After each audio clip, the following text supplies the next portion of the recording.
रात भारी थी। डर हवा में तैर रहा था, घना और दम घोंटने वाला। सैनिक बेरहमी से आगे बढ़ रहे थे। उनकी मशालें गेथशेमेन के बगीचे पर झिलमिलाते साए डाल रही थीं। चेहरे पर विश्वासघात का नकाब ओढ़े यहूदा ने उंगली उठाई। चारों ओर अफरा तफरी के बीच ईसा मसीह शांत थे।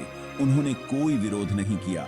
उनकी आंखों में एक गहरा दुख था, एक ऐसा गम जिसने अंधेरे को भी चीर दिया।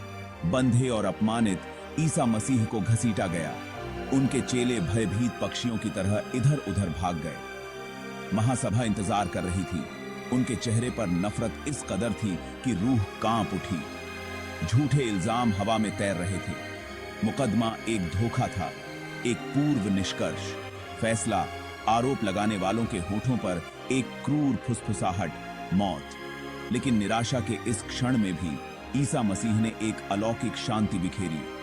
उनकी चुप्पी बहुत कुछ कह रही थी। यह वध के लिए ले जाए जा रहे मेमने की चुप्पी थी।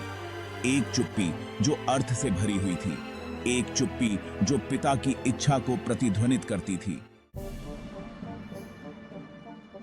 रोमन गवर्नर पोंटियस पिलातुस ने ईसा मसीह को उत्सुकता और तिरस्कार के मिश्रण से देखा। राजद्रोह का आरोपी यह व्यक्ति बिल्कुल साधारण लग रहा था, फिर भी उनके चारों ओर एक अशांत आभा थी। पिलातुस ने आरोपों को सुना। ईश्वर निंदा, राजद्रोह, विद्रोह। आरोप गंभीर थे, फिर भी पिलातुस झिझका। उसने उन शांत आंखों में कोई दोष नहीं देखा। क्या तू यहूदियों का राजा है? पिलातुस ने पूछा। उसकी आवाज में संदेह था। मेरा राज्य इस दुनिया का नहीं है, ईसा मसीह ने उत्तर दिया। उनकी आवाज धीमी लेकिन स्थिर थी। पिलातुस हक्का बक्का रह गया। यह कोई साधारण कैदी नहीं था। यह व्यक्ति एक ऐसे अधिकार के साथ बोलता था जो उसके किसान के वेश से कहीं बढ़कर था।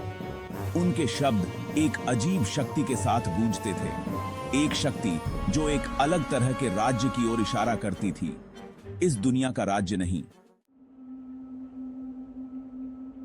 अपनी अंतरात्मा और अपने राजनीतिक अस्तित्व के बीच फंसे पिलातुस ने भीड़ को एक विकल्प दिया। मैं तुम्हें किसे रिहा करूं?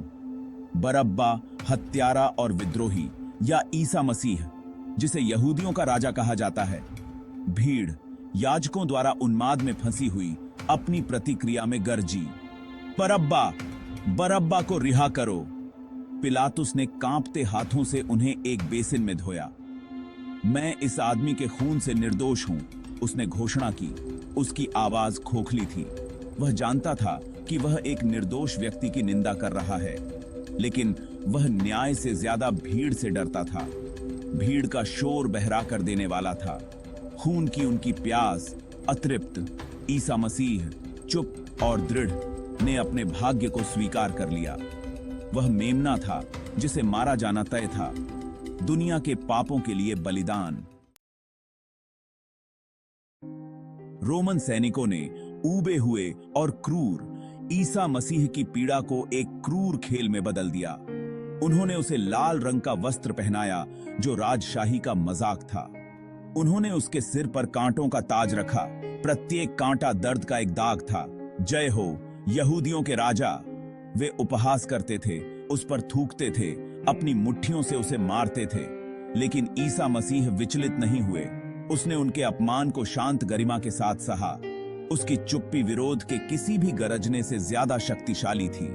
घोर अपमान के उस क्षण में उसने कांटों का ताज पहना था, फिर भी एक शाही महिमा बिखेरी।